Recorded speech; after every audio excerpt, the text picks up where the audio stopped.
dizer para você que está aqui, que bom que você veio, você que está aí em casa, que para que o avivamento de Deus nos alcance, nós vamos precisar passar, experimentar, praticar e continuar nos 3 P's. Agora, quando eu falo 3 P's, o que é que vem à sua cabeça? Você acha que o P é de quê? Diz aí, gente. Me fala aí, me ajuda aí a ministrar. Olha, surgiu um perdão ali, P de perdão. O que mais? Paixão, que mais? Paz, que mais? Perseverança, que mais? Providência. Rapaz, está saindo P de todo lado aqui. E esses 3 P's, foi aí, ó. Deus está trazendo mais paz ainda, viu? Duplicou aqui essa paz. Esses 3 P's, Deus ministrou meu coração quando eu li esse texto aí que a gente vai ler agora. Amém? Então, olha só o que é que está dizendo aí. Deixa eu virar aqui para inaugurar meu óculos. Já os que se apoiam na prática da lei estão debaixo de maldição, pois está escrito: maldito todo aquele que não persiste em praticar todas as coisas escritas no livro da lei. Versículo 11. É evidente que diante de Deus ninguém é justificado pela lei, pois o justo vive pela fé. E aí a gente começa a caminhar nos 3 P's. Por quê? O primeiro P é o P da persistência. Se você parasse agora para pensar um pouco assim na sua vida, não se vira nos 30, você diria, não precisa me responder, mas você vai pensar aí, você se acha uma pessoa persistente? Esse é o primeiro P. Porque para o avivamento chegar e ele permanecer, porque não adianta só chegar, gente. Não adianta só você ganhar algo e você não ter maturidade para administrar. Não adianta só Deus te dar algo e você não conseguir manter. Ele precisa chegar e você precisa manter esse avivamento. Para isso você vai precisar do primeiro P. Qual é o primeiro P? Persistência. E o segundo? Permanência. Nós precisamos de permanência, porque muitas vezes a gente até começa. Tem uma frase que eu gosto muito que fala que na maioria das vezes na nossa vida a gente tem iniciativa. Vamos quebrar a parede da igreja? Vamos quebrar a parede da igreja. Vamos fazer uma feijoada? Vamos fazer uma feijoada. Vamos distribuir a pizza? Vamos distribuir a pizza. A iniciativa. E a gente até vai. Mas com o passar do tempo, quando aquilo ali começa a se tornar algo que você precisa fazer sempre, aí a força vai faltando, aí as outras demandas vão chegando, e aí você vai esmurecendo. E aí a gente tem iniciativa, mas não tem acabativa. Por quê? Porque a gente não permanece. Então a permanência, ela também é muito importante, a gente vai falar sobre isso ainda mais essa noite. E o terceiro P, alguém falou aí em algum momento, que é a perseverança. E é interessante a gente pensar, porque às vezes a gente ouve uma palavra e às vezes a gente fica como os meninos que aprendem, né? Os meus alunos têm 7, 8 anos, então quando eles aprendem uma palavra bonita, eles querem aplicar essa palavra na frase o tempo todo. E às vezes a gente está como eles, aplicando palavras sem compreender o conceito. E hoje você precisa entender por que você precisa desses 3 P's na sua vida. E aí eu fui investigar a origem dessas palavras, o porquê que essas palavras são tão fundamentais para a nossa vida, enquanto cristão, enquanto base, e por que essas palavras são fundamentais para alicerçar esse avivamento que Deus está trazendo nas nossas vidas. Então, o que é persistência? Aí você, no primeiro momento aí vai vir na sua cabeça o seu conhecimento prévio, que é algo que você já sabe, é algo que você já ouviu, é algo que você deduz. Mas segundo, né, o radical da palavra, persistência significa aquele que insiste. Aí lembra que eu perguntei, você se considera uma pessoa persistente? É só você pensar na sua vida. Você é alguém que insiste? Ou quando o negócio aperta demais, tu volta? Porque a persistência, ela tem que ser como uma força motriz, é aquilo que te empurra, né? E muitas vezes, muitas coisas que Deus tem para fazer na nossa vida, né, na nossa vida profissional, na nossa vida emocional, na nossa vida, nos relacionamentos pessoais, interpessoais, elas não estão avançando, o avivamento muitas vezes não está visível, palpável nas nossas vidas, porque nós não estamos persistindo. As coisas começam, a gente se envolve, a gente vai, mas quando o cansaço vem, quando a rotina vem, quando o dia a dia vem, quando as cobranças vêm, quando as contas vêm, a gente para. A gente começa a dizimar, a gente dizima 1 mês, 2 meses, 3 meses. Quando a conta de luz vem mais alta ainda, quando a energia aumenta, né? Teve aí recentemente esse aumento de 35,7%. Um aumento em cima do outro. A gasolina, o gás. Meu Deus, e agora? Eu dou o dízimo ou eu pago a conta? Porque o que é melhor? Eu ser conhecida como alguém que é fiel no reino de Deus? Ou é melhor ser conhecida no meio daqueles que o meu testemunho vai alcançar? Porque se eu for caloteira e não pagar as coisas, então não vai adiantar eu também ser dizimista. Aí o inimigo vem quando você não tem a confirmação, a convicção daquilo que Deus quer que você faça e mina as suas bases. E aí aquilo que era para ser persistente na sua vida, aquele que insiste, começa a minar e você começa a desistir. Então Deus tem nos chamado para um tempo de persistência. Para pensar aí na sua vida hoje, quais são as situações que Deus tem colocado na sua frente, para você exercitar, porque olha gente, uma coisa é certa, a gente só aprende a fazer fazendo. E hoje a ciência já comprovou que 90% das aprendizagens adquiridas, elas acontecem quando você ensina o outro a fazer. Ou seja, enquanto eu estou aqui falando para vocês, a aprendizagem que já estava em mim, ela começa a se alicerçar mais ainda. Por quê? Porque eu aprendo mais ainda quando eu ensino o outro a fazer. Todas as vezes que Deus te der uma palavra, todas as vezes que você estiver orando e Ele trouxer algo ao seu coração, todas as vezes que você começar uma campanha, um propósito, um jejum, você precisa entender que você precisa começar e terminar.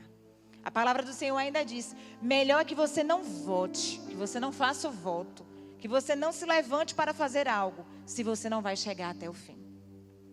Antes fora que você colocasse uma pedra, né, uma corda na pedra, ateasse ao seu pescoço e se lançasse, do que você votar e não cumprir. É muito sério quando a gente se coloca para fazer, principalmente aquilo que a gente se coloca diante de Deus. E muitas vezes na nossa vida a gente fica questionando um avivamento que não vem, um avivamento que não vem nas nossas finanças, um avivamento que não vem no nosso casamento, que não vem na maternidade, que não vem nos relacionamentos. Por quê? Porque a gente não persiste. Porque quando as adversidades vêm, você começa um negócio. Quem é empreendedor sabe que negócio é esse que tu já começa hoje mesmo tu prospera. Por mais mídia que tem aí, por mais redes sociais, você precisa persistir. E o que é persistência? É aquele que insiste. Então, para pensar aí, o que é na sua vida que você poderia dizer assim, ah Deus, será que o teu avivamento já está sobre mim? Porque isso não está prosperando, isso não está avançando, isso não está dando certo. Talvez porque você não esteja se apropriando das verdades de Deus para a sua vida. A palavra é muito clara quando em Gálatas ele fala, né? Vamos ler de novo? O que é que está aí em Gálatas? Volta aí o 10, o 3:10. Já os que se apoiam na prática da lei, os que se apoiam na prática da lei estão debaixo de maldição. Ou seja, a gente não vive só pela legislação, só pela lei. Porque nós temos uma fé, nós temos uma crença. Nós acreditamos que existe aquele que valida a palavra que foi liberada, aquilo que é loucura para o mundo. É a partir dali que Deus se move e faz todas as coisas. E aí olha como é forte isso, gente. Maldito todo aquele que não persiste em praticar todas as coisas escritas na palavra. Não é só se você é alguém que chegou aqui hoje e tem a consciência que você não é persistente, isso não é só algo ruim, não. É forte. Maldito aquele que não persiste. Nós não podemos mais ficar com esse rótulo sobre as nossas cabeças de que a gente começa e desiste. Ah, para fulano, fogo de palha. Ali, não dou 3 semanas. Na 4ª semana já nem vai mais. Oxe, ali não vai para lugar nenhum. Por quê? Porque já criou aquela para todos que estão ao redor aquela ideia de que é alguém que é fogo de palha, porque começa e não termina. Tem iniciativa, mas não tem acabativa. E aí quando a gente pensa na ideia do segundo P, que é a permanência, né? O que é permanência? Não, voltando na persistência, é interessante a gente pensar que ela é uma palavra que vem do grego, né? Que traz a tradução, né, de persistere, que significa continuar firme, mantendo a atitude. Ou seja, mas tu vai, eu fico pensando, né, na mulher de Jó. Jó amaldiçoa esse teu Deus e morre. E naquele momento ali, quando Jó não amaldiçoou a Deus, ele estava sendo o quê? Que característica ele estava desenvolvendo no caráter dele? A persistência. Porque ele estava mantendo a mesma atitude. Eu não vou blasfemar. Eu não vou pecar. E quantas vezes, por muito menos, a gente joga tudo para o alto, né? Porque se a gente for parar para pensar na vida de Jó, gente, um dos homens mais ricos, né? Algumas raízes teológicas trazem que as chagas de Jó, e que ele se coçava com cacos de telha, e que a metros de distância sentia-se o fedor da lepra, o corpo todo supurando, fedendo, ele se coçando, e toda hora era notícia: morreu fulano, morreu cicrano, tu perdeu isso, tu perdeu aquilo outro. Só sobrou quem? A mulher. E a mulher que sobrou falou o quê? Jó. Interessante a gente pensar sobre isso, porque dentre alguns estudos dizem que essa fala da mulher de Jó foi como um cuidado, porque ele já estava entrando em um quadro, né, ali de depressão. Então algumas raízes defendem que foi um cuidado dela em dizer: amaldiçoa esse teu Deus e morre. Mas olha, todo cuidado que venha na sua direção, que seja tendencioso a te afastar daquilo que Deus tem para você, não é cuidado. Você entendeu isso que eu te disse? Muitas vezes o outro, aquele que está bem perto, o nosso cônjuge, o nosso filho, o nosso colega, fala: rapaz, tu vai fazer esse jejum? Tu não vai aguentar não, tu vai desmaiar. Muitas vezes o cuidado do outro acaba vindo para nos tirar do foco que o Senhor nos deu. Jó não amaldiçoou a Deus, não blasfemou contra o Senhor.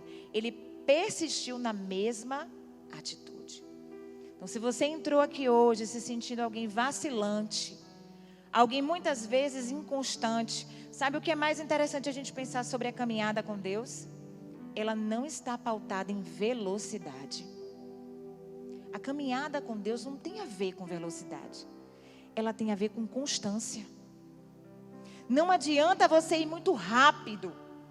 Porque quando você começa muito rápido, o que é que vai acontecer? Me diz aí, gente. Quando a gente começa rápido demais. Quem aqui tem hábito de fazer caminhada? Quem aqui tem hábito de correr? Quem aqui faz algum esporte? Luta, faz alguma coisa, ou levanta aquele pneu bem brabo, pesado, né? O crossfit, faz qualquer tipo de coisa. Quem faz alguma coisa aí não é sedentário? Levanta aí a mão. Então deixa eu abaixar a minha. Quando você começa logo no pique de vez, o que é que acontece? Me diz aí. Cansa, passa mal. Aí no primeiro dia tu vai, a musculatura fica como? Uma batedeira, né? No primeiro dia, no terceiro dia, no quarto dia, no quinto dia, o que é que acontece? Tu não tem nem mais força para levantar, né? Por quê? Porque você cansa. Porque para você pegar o ritmo, leva tempo. E nós andamos muitas vezes fazendo o contrário. A gente quer correr.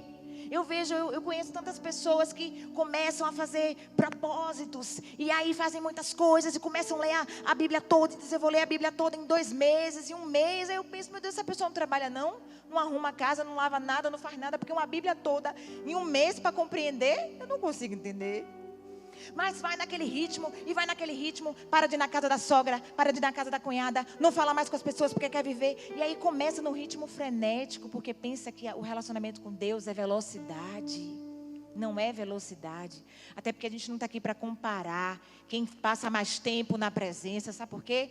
Porque às vezes aquela pessoa que, por exemplo, gastou 30 minutos intensamente, ela conseguiu chegar mais perto do Pai do que aquela que passava lá 1h45 pensando: mas eu tenho que levar a panela de pressão para desamassar, e o pito da panela e a roupa da máquina, porque o pensamento se perde. Então não se trata de velocidade, se trata de constância.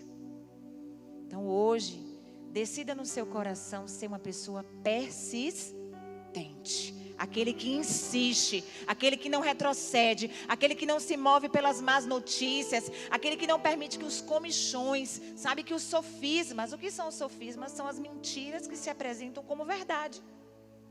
E se a gente ligar a televisão hoje, meu amigo, a gente nem dorme, porque é bombardeio o tempo todo. São mentiras? Não, mas não são a verdade de Deus para você. Então, muitas vezes elas vão vir e vão tentar te parar, te atrofiar. E você vai pensar, para que eu estou fazendo? Não vai adiantar, isso vai fazer isso, a política é isso. E aí a gente pira, a gente não consegue assimilar. Então, a gente precisa ir no tempo. Deus, eu quero aumentar meu tempo. Hoje eu estou orando 10, mas amanhã eu quero orar 15. 16 minutos, 17, 18, você vai aumentando. Agora você precisa ter constância. A segunda palavra, persistência, significa aquele que insiste.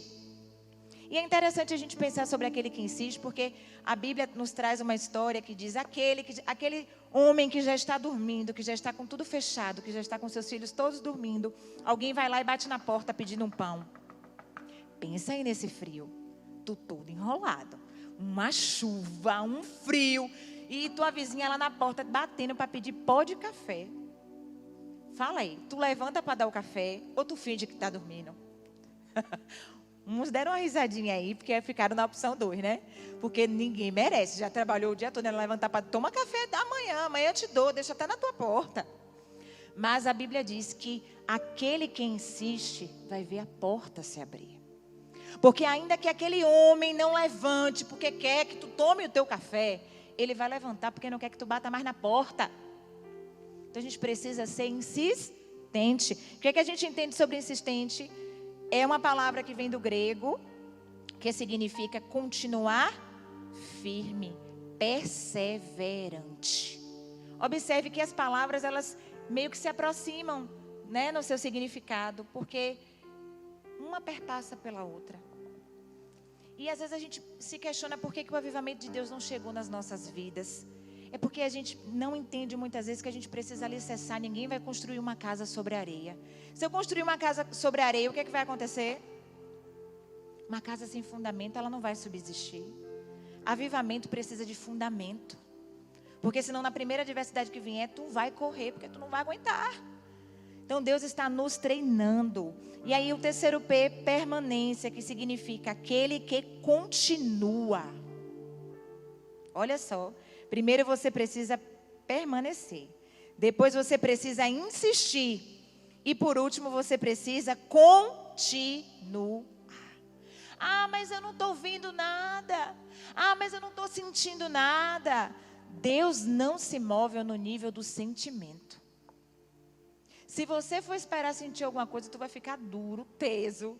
Ah, mas eu não falo em línguas porque não vejo um vento que sacode meus cabelos. E quem te disse que a evidência de falar em línguas, né, do batismo com o Espírito Santo, teu cabelo tem que voar? Às vezes tu está ali lavando o prato e o Senhor te batiza e tu começa a lavar o prato. Porque não precisa. Sabe o que é que muitas vezes impede o nosso relacionamento com o Senhor? É porque nós somos doutrinados, ensinados a enxergar Deus como uma divindade e nós enquanto humanidade. E tudo bem, Ele realmente é divino e nós somos humanos, sim ou não? Mas quando a gente fica só na linha da divindade e da humanidade, o relacionamento fica como? O que é divino fica em cima e o que é humano fica embaixo. Mas Deus e a pessoa de Jesus trouxe isso para nós através da cruz. O relacionamento de paternidade. Né? Jesus nos apresentou Deus não apenas como Deus. Ele é Deus, mas Jesus nos apresentou também Ele como Pai. E o relacionamento com o Pai é como? É um relacionamento de aproximação, de confiança, né? De contar as coisas, de falar daquilo que não está bom, daquilo que está difícil.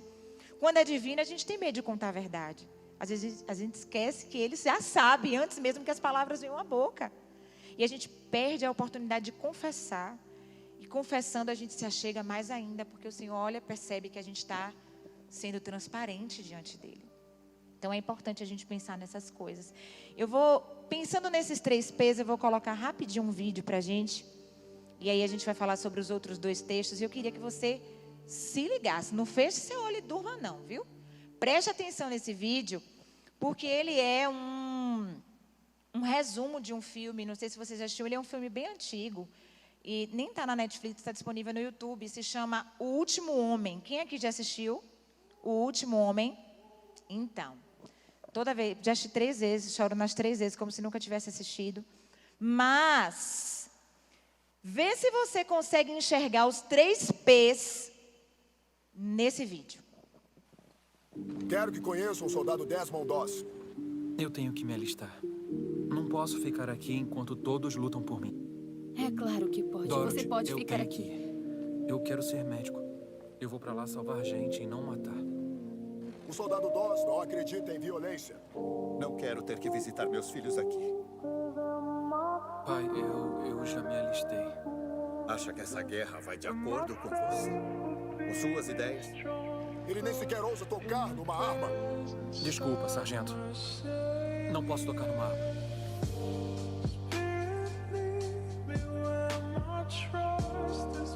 Não vou tocar no rifle, senhor. Eu não tô pedindo, soldado! Eu sou tratado como um criminoso só porque eu não quero matar. Por que você ainda tá aqui?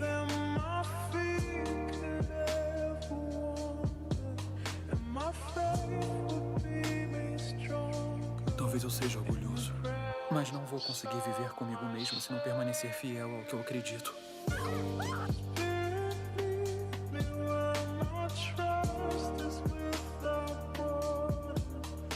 Eu podia ter matado ele. Podia sim. Assassinato é o pior de todos os crimes. E tirar a vida de outro homem é o pecado mais abominável aos olhos do Senhor. Não tenho problema nenhum em usar o uniforme, saudar a bandeira e cumprir o meu dever. Eu só não carrego arma nem tiro vidas humanas.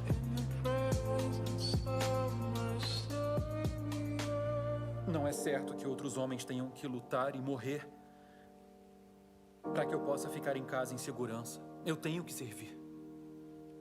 Eu tenho a energia e a paixão para servir como médico. Junto com todos os outros homens, correndo os mesmos riscos, só que enquanto eles tiram vidas, eu estarei salvando. Com um mundo tão empenhado em se despedaçar, não me parece uma ideia tão ruim que eu queira reconstruí-lo, nem que seja um pouco.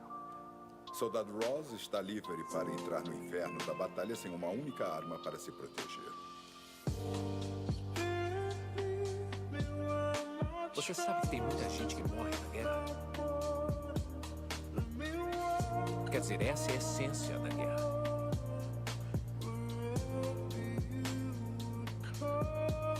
O Senhor é o Deus eterno, o Criador de toda a terra.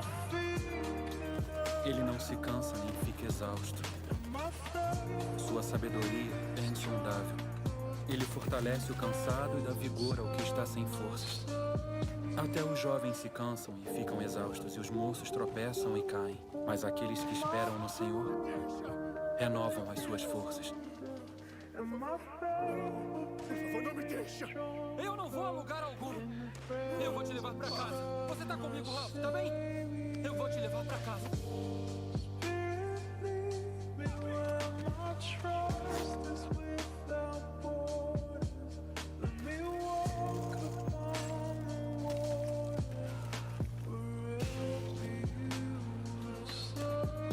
Foi sua mãe que te criou? Eu a conheci. Ela me deixou no orfanato aos 5 anos. Nunca mais a vi. Aprendi cedo a odiar. E aprendi a julgar mais rápido ainda, e te julguei errado.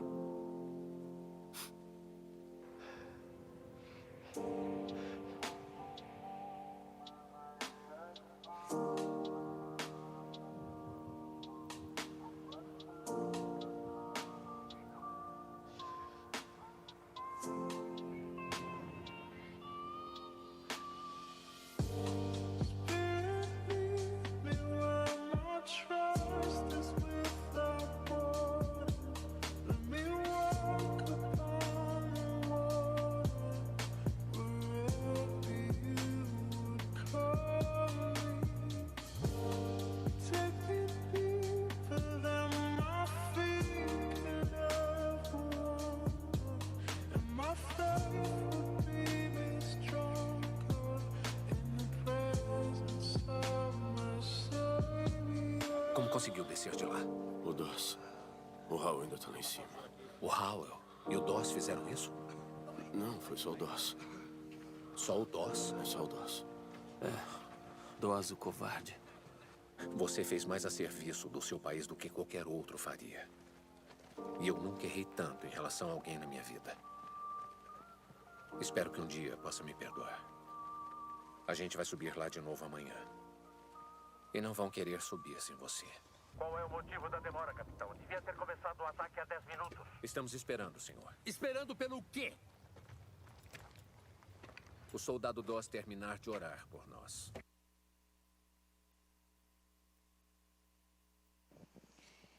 Entenda que a sua fé, em muitos momentos, vai te expor. Mas essa mesma fé vai te fazer conhecido. Quantas vezes nós passamos por situações semelhantes, onde a nossa vida nesse campo de batalha, nós somos provados, né? Ele foi questionado por conta da fé. Em muitos momentos ele foi excluído por conta da fé, mas foi essa fé que o fortaleceu para salvar tantas vidas. E é tão interessante quando no final, tudo pronto, ele já pronto para novamente um novo ataque, e lá esperando, perguntam, por que vocês estão demorando? Já era para ter atacado. Ele diz, nós estamos esperando o soldado. E aí perguntam, está esperando o quê? Ele terminar de orar. Essa mesma fé que nos expõe, que faz as pessoas dizerem, por que tu não dança? Por que tu não faz? Por que tu não isso? Por que aquilo? É a mesma fé que vai fazer aquela pessoa voltar e te dizer, você pode orar por mim? Ou eu queria compartilhar com você algo que aconteceu, porque eu não consigo confiar em mais ninguém, mas eu olho para você e eu sinto uma segurança de te contar o que aconteceu. Por quê? Por conta da diferença. E aí a gente percebe os sinais do avivamento. Porque muitas vezes nós pensamos que o avivamento é só quando cai raio, fogo, onde aparece fumaça, quando um ímpio olha para você e fala, ore por mim. Olha, eu queria que você fosse na minha casa, porque eu comprei um carro e eu queria que você fosse o primeiro a tocar, porque você disse que tem óleo ungido na sua igreja. Isso é avivamento. Quando as pessoas olham para você e veem Deus em você, é avivamento. Agora elas não vão acreditar em alguém que sempre desiste. Elas não vão acreditar em alguém que não permanece. Elas não vão acreditar em alguém que não confia naquilo que fala. Porque a gente sabe quando alguém está falando de algo que confia, que acredita. E muitas vezes, gente, a gente mesmo não acredita mais. Muitas vezes nós já perdemos a esperança. E aí eu queria que você abrisse a sua Bíblia agora em 1 Pedro, capítulo 2, versículo 9. 1 Pedro, capítulo 2, versículo 9. Você tendo adquirido, né, a consciência dos 3 P's, você precisa ter a consciência de quem você é em Deus.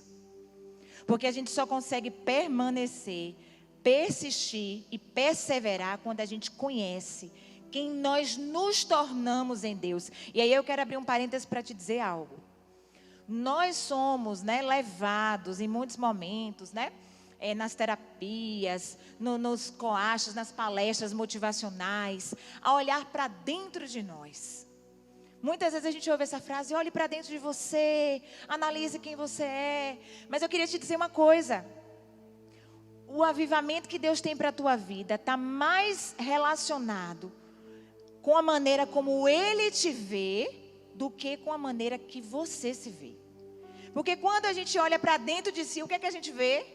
Eu não sei aí na tua vida, quando tu olha para tu mesmo. Mas aí agora que eu estou de óculos, eu estou enxergando mais ainda. Não é muita coisa boa não, gente. Não é muita coisa boa não. Porque a gente está na presença, mas tem hora que a nossa palavra mata mais do que uma escopeta. A gente está na presença, a gente está indo para a igreja, mas tem hora que o nosso olhar bota o outro no chão. A gente está na presença, a gente está buscando, a gente está clamando. Mas quantas vezes o outro compartilha uma vitória e a gente dá o risinho de canto de boca, mas a gente pensa, meu Deus, e eu? Todas as vezes que você é levado a olhar para dentro de você, o primeiro sentimento que vai bater em você é a vontade de desistir. Porque nós somos como trapo de imundícia. A nossa justiça como trapo de imundícia não vale nada. Nós somos terríveis. Nós somos pecadores, nós somos miseráveis. No sentido literal da palavra. Fora da graça. movido pela miséria. Mas quando você olha para Deus e para a identidade que Deus derramou em você, o DNA dele em você, aí você consegue desenvolver a permanência, a persistência, a constância, o amor, a compaixão. Olha o que fala esse texto. Vocês, quantas vezes Satanás nos engana, nos abate, nos oprime, nos leva para a depressão, para a opressão, em cadeias, em grilhões, em fortalezas. A gente fica com medo de começar algo novo, a gente fica com medo de se relacionar, a gente fica com medo de projetar sucessos, projetos, coisas, alvos na vida da gente, porque a gente se acha o menor. E amém que a gente se acha pequeno, porque sem Deus a gente é realmente o menor dos menores. Mas diante da presença do Senhor, a presença dele em nós, a presença do Espírito Santo de Deus em nós, traz um selo que nos faz diferente nos céus dos céus. Porque até o diabo, quando olha para nós, sabe quem nós somos em Deus. E muitas vezes nós não acreditamos. Quantas vezes a gente fica lá em si mesmados, dentro da gente mesmo, meu Deus, eu não vou, eu não consigo, eu não aguento mais, isso aqui. E a gente baba, chora e acha que vai mover o coração de Deus com a nossa baba. A gente precisa reconhecer a identidade de Deus na nossa vida. Olha o que esse texto fala. Vocês, porém, são geração eleita. Não é qualquer coisa, não. Eleita, o que é uma coisa eleita? Já está decidido, já está escolhido, não precisa de votação, não. Não precisa que um opine, que o outro diga, que o outro fale, já está decidido. Você é geração eleita, você é sacerdócio real, você é nação santa, você é povo exclusivo de Deus, com uma finalidade. Deus não selou você, não preparou você, não botou os paramentos em você para qualquer coisa. Foi para você anunciar as grandezas daquele que te chamou das trevas para a sua maravilhosa luz. E quantas vezes ele já nos tirou das trevas e a gente volta para o quarto escuro. Quantas vezes ele já nos tirou das trevas e a gente volta para a opressão. E aquela opressão vai vindo no nosso ouvido. Ei, Satanás, ele não sabe o que você pensa, porque ele não é onisciente. Mas ele sabe que ele lançou um pensamento, uma seta, te fez ver uma atitude de alguém e você não repreendeu. Aquilo desce para o seu coração. Automaticamente vai se tornar um pensamento. Não é que ele sabe o que você pensa, mas ele sabe que ele lançou uma seta e você não repreendeu. Aquilo ali vai gerar um pensamento e depois um sentimento. E aí a verdade de Deus, porque olha, existe algo chamado realidade e existe algo chamado verdade. Nós vivemos a realidade é que a gente está cansado, a realidade é que as coisas estão caras, a realidade é que muitas vezes o dinheiro não dá, a realidade é que a gente às vezes fica sem perspectiva, sem norte, sem direção. Mas a verdade de Deus é que você é povo escolhido, separado, sacerdócio real, você não está mais nas trevas, você foi resgatado, foi pago um alto preço, preço de cruz, o sangue de Jesus te garante a vitória, o véu foi rasgado, você não precisa mais gente para entrar na presença de Deus. Eram sacerdotes com uma roupa toda paramentada, com um sininho e uma cordinha. Porque na hora que ele entrava, meu irmão, se o negócio não tivesse em linha com a palavra, ali mesmo ele era fulminado e a cordinha era para o povo puxar o corpo. O lugar que era para os sacerdotes, o Senhor te deu. Sabe o que é que fundamenta e alicerça o avivamento? A comunhão. É isso que fundamenta o avivamento. Não é o fogo, o raio, o trovão, a trovoada, o vento forte. É a comunhão na presença, porque é lá que ele te faz perseverante, persistente, constante. Lembra, não se trata de velocidade, mas de constância. Todo dia um pouquinho, todo dia um pouquinho. E a política dos alcoólicos, né, anônimos? Vocês conhecem? Eles não pensam que eles vão passar a vida toda sem beber, não. Eles não pensam que vão passar uma semana sem beber, não, porque isso é muito. Eles pensam, hoje eu não bebi. Aí amanhã é um novo dia. Eu não vou beber, eu não vou beber. Esquece da bebida. Chega no final do dia, eles dizem, hoje eu não bebi. É de glória em glória, é um dia após o outro. Mas às vezes a gente quer viver uma vida com o Senhor, de que a gente quer que aconteça tudo de uma vez, no pacote completo. Senão Deus não está comigo e não tem avivamento. Quem disse? Quem disse que o Senhor já não está avivando a tua casa? Uma coisa interessante que aconteceu comigo um dia desse, eu estava orando. Era um culto de quarta, porque eu amo o culto de quarta. Mas agora eu estou tendo que me dividir mais um tempo por conta da célula. E aí às vezes não dá para vir na quarta. Mas um dia eu estava aqui no culto de quarta e eu senti, eu estava orando, não lembro se foi o pastor Itamar ou o pastor Neto que estava falando sobre orar pela família, vire a sua mão. E eu, geograficamente totalmente perdida, disse, eu não sei, cadê a minha casa aqui não, Deus, eu acho que está para lá, eu não sei. Aí depois eu falei, ó Deus, aí comecei a falar o endereço. Falei, olha Deus, vai lá agora, Rua Cosmorama, 390, Mangabeira, visita agora a vida do meu esposo, o nome dele é Lincoln Silva Gadea, a vida do meu filho Pedro Rolim Gadea, Rafael Rolim Gadea. Aí você pode pensar, mas Deus não conhece? Conhece. Mas os céus precisam ver o seu posicionamento. Os céus precisam ver você se posicionar. Porque quando você fala aos céus, ei Deus, aos teus anjos tu dá ordem. Manda eles lá agora na Rua Cosmo. Gente, sábado meu filho Pedro sofreu um acidente. Que eu digo para vocês aqui. Jesus chegou primeiro e fechou a cova. Porque ali era um plano de morte. Sobe o meu filho, acostumado com as escadas. É aquela escada de porcelanato que um lado está na parede e o outro fica solto, né? Que faz o ângulo de 45. Sobe ele, leva o computador, ia fazer uma prova de química. Desce a escada toda de boa. Quando ele foi subir, eu não consigo entender até agora. Essa perna direita aqui, meus irmãos, mais ou menos desse tamanho aqui, ó. Ele se desequilibrou. A lateral da escada, o ângulo de 45, foi uma navalha. Cortou. Mas não cortou de arranhar não, povo de Deus. Eu nunca tinha visto osso, eu vi o osso, os tecidos, eu vi tudo. Abriu assim, ó, parecia um livro de anatomia. Não caiu uma gota de sangue. Ele dizia, mãe, vem ver. E eu toda tranquila. O que foi? Pero quando eu cheguei, eu vi dentro, profundo e escondido. Eu não sabia se eu tremia, se eu chorava. E Lincoln estava cortando o cabelo. E aí eu disse, Lincoln, para tudo aí agora e vem para casa. Quando o Lincoln chegou, tá Pedro segurando a perna. E o sangue não caía não, viu gente? E eu procurava para ver se tinha um pedaço de pele. Não tinha, abriu. Se descesse mais ali 2 milímetros, torava o osso. Eu falei, Deus, obrigada porque o Senhor chegou primeiro. E sabe por que eu estou te contando isso? Porque os céus precisam ouvir a sua voz.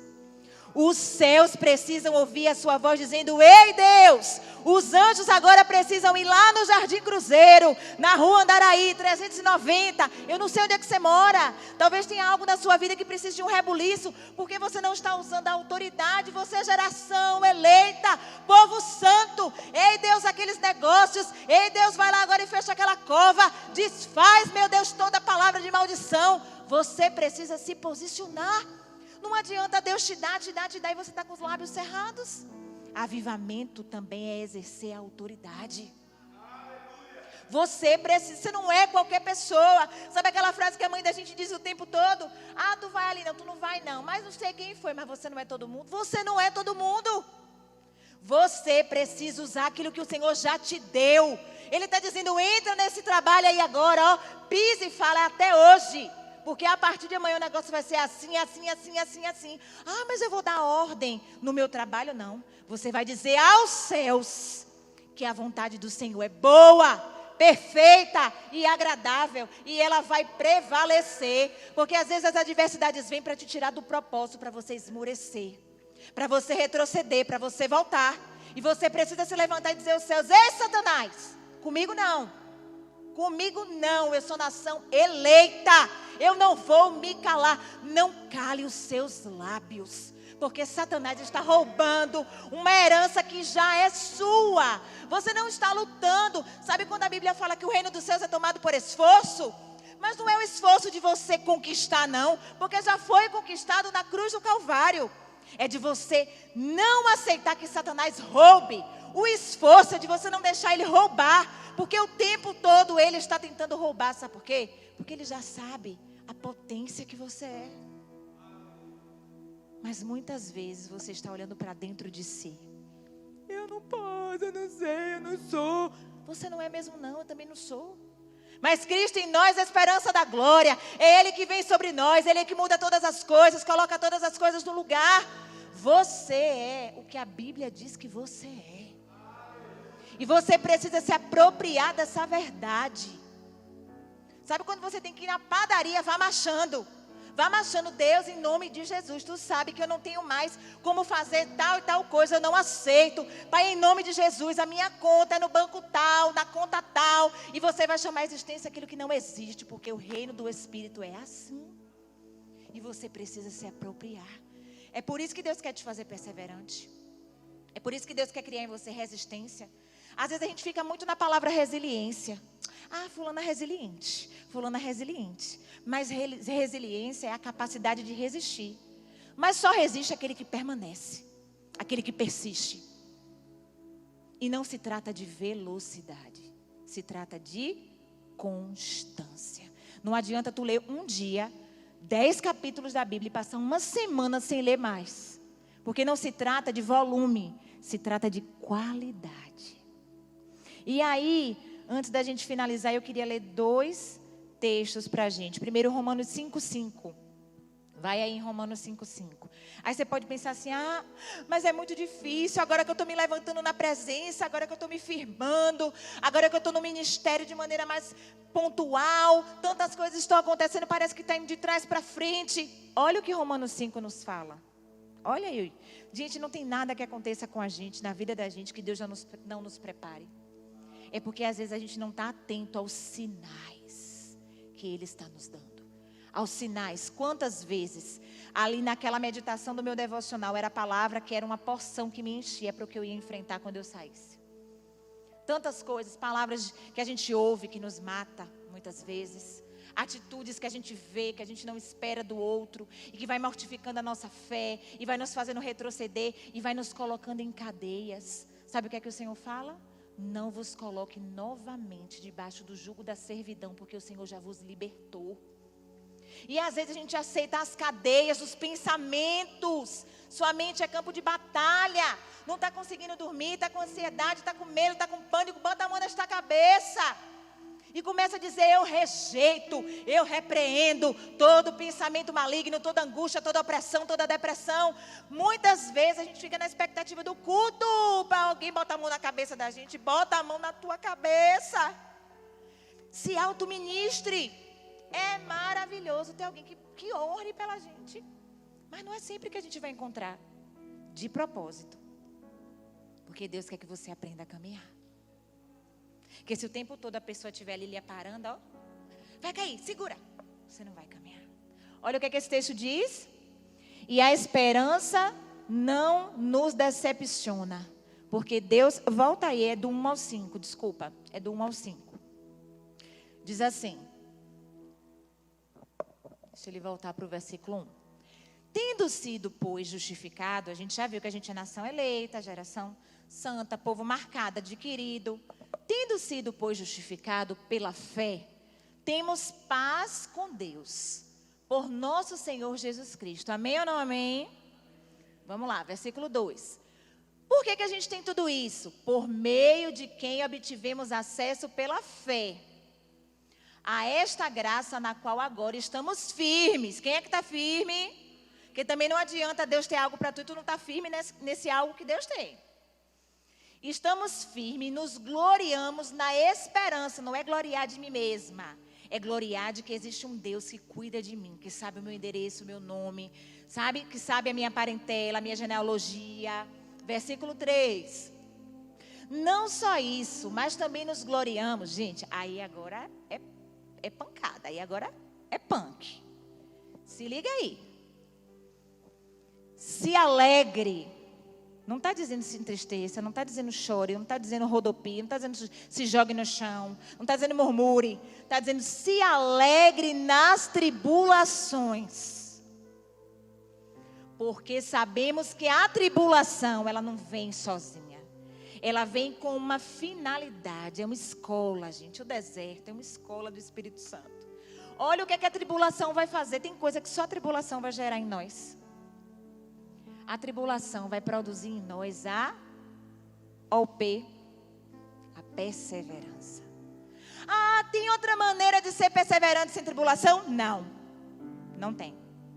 Porque você só aprende a fazer fazendo. Só aprende a esperar. Se eu chegasse aqui e dissesse, toma essa tangerina, tá tão doce. Tá doce. Tu ia ver a tangerina, sim ou não? Tu ia sentir o cheiro da tangerina?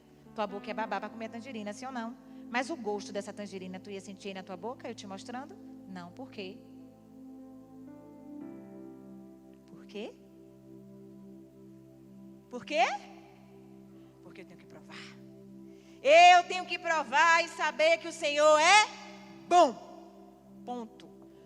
É a tribulação que produz a perseverança. Tu não disse que queria o P? Tem o T antes. Para ter perseverança tem que ter tribulação. Aguenta firme como um bom soldado de Cristo. Porque não é só tu que está passando por tribulação, não, meu irmão. Não é só tu não, meu irmão. Não é só tu não, minha irmã. Diz assim, obrigada a Deus. Porque se eu estou passando é porque tu sabe. Porque a palavra do Senhor diz que a provação que vem sobre nós não é maior nem menor. Ela vem junto com a provação, vem o escape. Deus só nos prova até onde a gente pode suportar. Aí o que é que fala no versículo 4? Olha aí. A perseverança, então vai gerar uma outra coisa. É como uma receita. Tu vai colocando os ingredientes e vai chegando a uma finalidade. Ela vai gerar um caráter aprovado. E o caráter aprovado vai gerar a esperança. Ou seja, a esperança vai ser se você tiver o caráter aprovado. Versículo 5, e a esperança não nos decepciona. Ei, Deus não vai te decepcionar, não. Ele não vai te decepcionar. Tá mais fácil a gente decepcionar Ele. Que na verdade a gente nem decepciona, viu gente? Porque Ele já sabe dos vacilos que a gente vai dar, dos caminhos que a gente vai percorrer. Que às vezes é mais fácil por outro lugar. Ele já sabe de tudo isso. Mas olha o que Ele fala. Deus... Por que que a esperança não nos decepciona?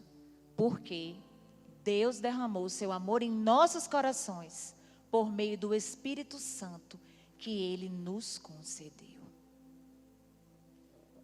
Já está com você. Ele já te concedeu. Abre aí agora para a gente finalizar Atos 1. Olha aí o que Atos 1 vai te dizer.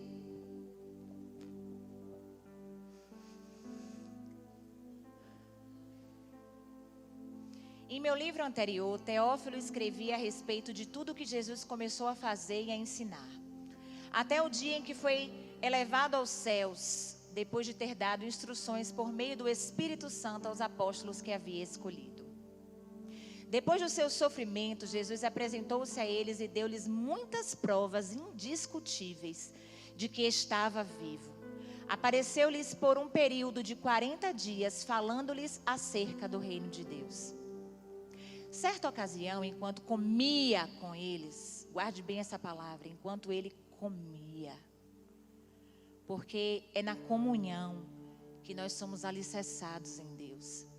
Deus, olha o que é que acontece aí, deu-lhes esta ordem: não saiam de Jerusalém, mas esperem pela promessa do meu Pai, da qual falei a vocês. Versículo 5. Pois João batizou com água, mas dentro de poucos dias vocês serão batizados com o Espírito Santo. Então os que estavam reunidos lhe perguntaram: Senhor, é neste tempo que vai restaurar o reino a Israel? Ele lhes respondeu: não compete a você saber os tempos ou as datas que o Pai estabeleceu pela sua própria autoridade. Mas receberão poder quando o Espírito Santo descer sobre vocês e serão minhas testemunhas em Jerusalém, em toda a Judeia e Samaria e até os confins da terra. Versículo 9 para encerrar. Tendo dito isto, foi elevado às alturas enquanto eles olhavam, e uma nuvem encobriu da vista deles. Deus tem um avivamento para nós, mas olha o que Jesus, as instruções que Jesus deu. Jesus ressuscitou, passou 40 dias com seus discípulos, preparando-os, porque agora ele iria ascender aos céus definitivamente. Ali Jesus estava falando para eles, ensinando, orientando, e deu um direcionamento. Qual foi, quem lembra? Ele deu uma ordenança. Oi? Permaneça em Jerusalém. Permaneça em Jerusalém. Jerusalém, naquele contexto, estava num tempo difícil, num tempo de guerra, né? Haviam já os boatos que Jesus tinha ressuscitado, os religiosos queriam dizer que o corpo foi roubado. Havia uma confusão. Quando Jesus disse permaneça em Jerusalém, não era coisa fácil ficar em Jerusalém, porque Jerusalém naquele momento era alvo, era um cenário de guerra. O Senhor está dizendo para nós nessa noite, permaneça em Jerusalém. Permaneça dentro da sua casa. Permaneça na sua família. Permaneça no seu casamento, permaneça no seu trabalho, permaneça no seu projeto. Porque somos tendenciosos a retroceder, mas o Senhor está dizendo, ei, não importa que seja difícil, não. Permanece em Jerusalém. Porque se você permanecer, você vai provar de algo que você nunca provou. Você só vai provar daquilo que você nunca teve, quando você fizer aquilo que você nunca fez. E para aqueles que permaneceram em Jerusalém, 10 dias depois, houve o dia de Pentecoste. O tão conhecido Atos capítulo 2, onde o Espírito Santo de Deus desceu e aquele povo foi tomado na unção, no poder do Senhor, falando em línguas, e o manifestar foi evidenciado. Mas o Espírito Santo só desceu sobre o povo porque eles obedeceram. Você precisa de permanência, você precisa de perseverança, você precisa de que mais? Qual é a outra palavra? Permanência, perseverança e persistência. E você não vai conseguir viver essas 3 coisas se você não for obediente. A sua fé, ao seu Deus, aos princípios da palavra, aquilo que o Senhor te disse, se Ele falou, Ele garante. Ele não está demorando. Às vezes as pessoas dizem assim, Ele está caprichando, Ele está demorando. Gente, isso dá uma ideia de que Deus precisa de tempo. E nele não precisa, Deus é atemporal. O que para a gente aqui é 1000 anos, para Ele é um dia.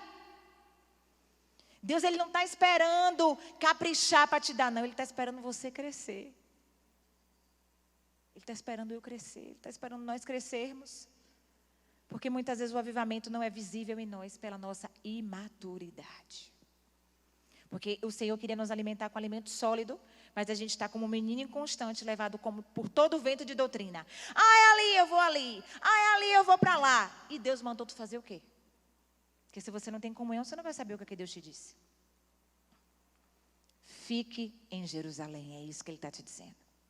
Fique em Jerusalém, até que você veja descer do alto o fogo sobre você.